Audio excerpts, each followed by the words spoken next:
The storm desk. Read the storm, book the roofs. Your representative knocks 100 doors and books 2. The other 98 said one of the same 5 things, and your representative argued with each.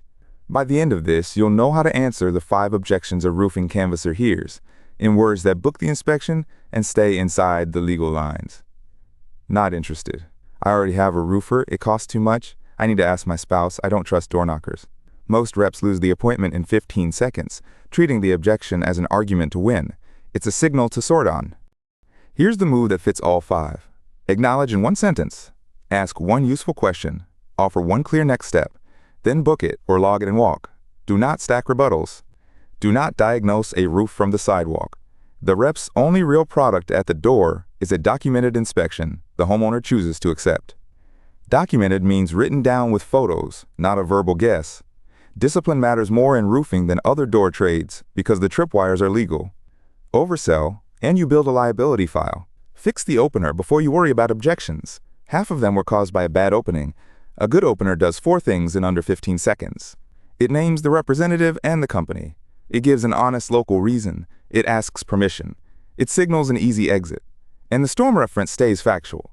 A hail event was reported here on the 14th is a fact from public storm records. Your roof has hail damage is a diagnosis a representative can't make from the curb. A storm date offers a look, never a finding on one roof. Before anyone knocks, the program has to be legal to run. Many cities make solicitors register, wear a visible permit, and keep to time of day limits, and a growing number keep a do not knock list license reps must honor. A posted no soliciting sign withdraws permission. Knock anyway, and the rep is a trespasser, not a salesperson. I didn't know is not a defense a city accepts. So verify the local rule, badge up, skip the posted doors, stay inside permitted hours. The cheapest objection is the one from a door you never should have approached. Objection 1. I'm not interested. The most common door and the most misread. New reps hear a wall. Veterans hear ambiguity. It can mean busy, renter, or no concern. You get 1 polite question to find out which. The worst move is the stacked rebuttal. I understand, but did you know your neighbors? The word but erases the acknowledgement and the guard goes up. Instead, say, totally fair, I won't keep you. Do you already know of a roof issue, or should I mark this not a fit? Then log it and walk. Objection 2. I already have a roofer. Usually true, and the instinct to trash the other guy is exactly wrong. Knock the incumbent and the homeowner defends their choice. First, find out what have a roofer means. Ask, glad you've got someone. Are they handling something active right now, or have you just used them before? If it's live, thank them and leave. If they're comparing bids, offer a second written estimate. Only if you're qualified. Compete on process, never on shade about the other crew. Objection 3. It costs too much. It lands before any scope or measurement.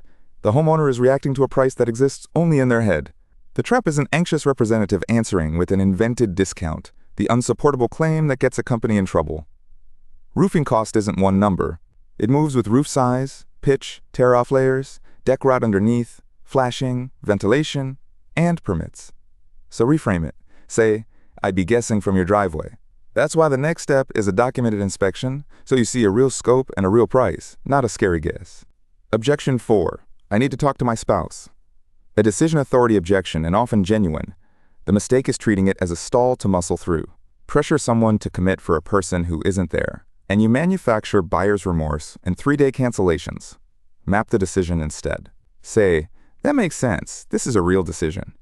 Who else should be on the inspection, so everyone sees the same photos and scope at once? That schedules a look with the real decision makers. Rentals get a hard boundary. A tenant can't authorize roof work, so never ask them to sign. Get the owner's contact path and stop. Objection 5. I don't trust door-to-door roofers. The most honest one, and in most markets rational. Homeowners have been burned and warned.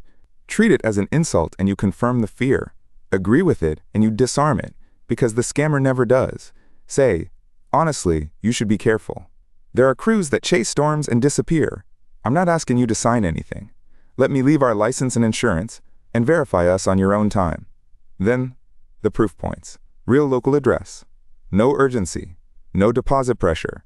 No deductible games. You behave like the thing the warnings tell people to look for. Here's the line, and it is not subtle. The rep documents conditions and writes an estimate. The insurer decides coverage. The homeowner owns the claim, and the deductible is theirs to pay. Cross from documenting damage into negotiating or settling the claim, and that can be unauthorized public adjusting. Texas treated that as a real, enforceable line in a Supreme Court case. So write the never say list. Never say insurance will pay for this. Never say we'll handle, fight, or maximize your claim.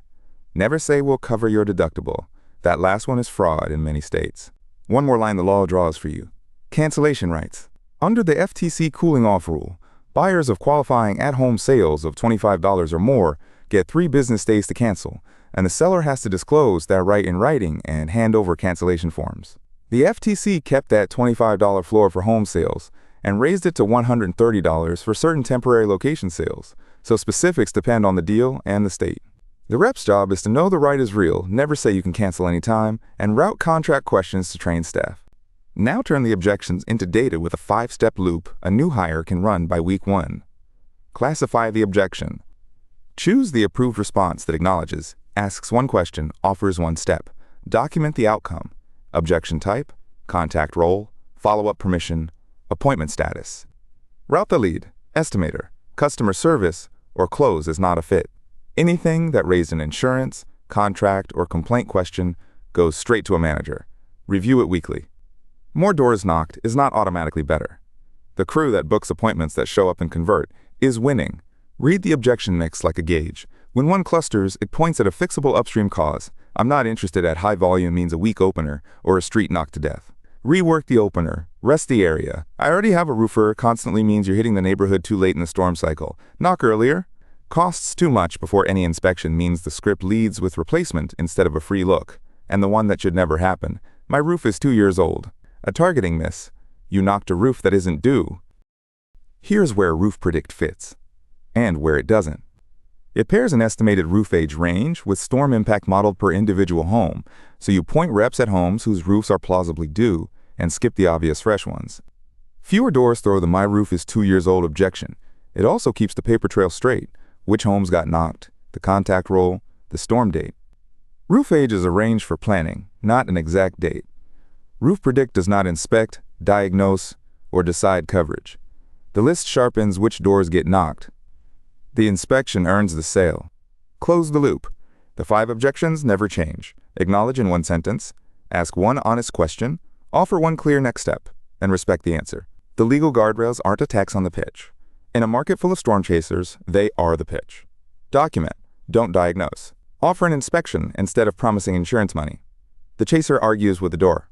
You sort it, log it, and book the one that's actually due.